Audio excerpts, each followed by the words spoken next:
السلام عليكم، أسعد الله صباحكم أعزائي متابعينا الكرام، مرضانا الأعزاء. بالحقيقة اليوم حبيت أشارككم أجواء العملية الجراحية زراعة عدسات الماء الأبيض. هاي العملية أصبحت جدا شائعة ومن سنين عديدة، بس الجديد بهذا الموضوع اللي عندنا متوفر بمركز النور التخصصي لطب وجراحة العيون هو أنه العملية تجرى تحت تخدير القطرات فقط، استخدام أفضل الأجهزة وأحدثها من مناشئ عالمية، إنتاج شركة ألكون الأمريكية وإنتاج 2023.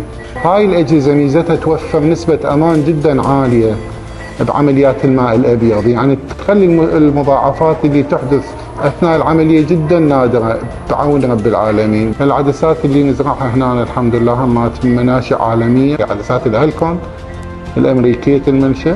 حجي ما عندك آلام إن شاء الله. البنج مالتك كان قطرة أبرة حجي؟ لا قطرة. بقول لك السن شو أصعب من أدم، والله أبد ما حسيت شيء. يلا إن شاء الله من أعلى لأعلى.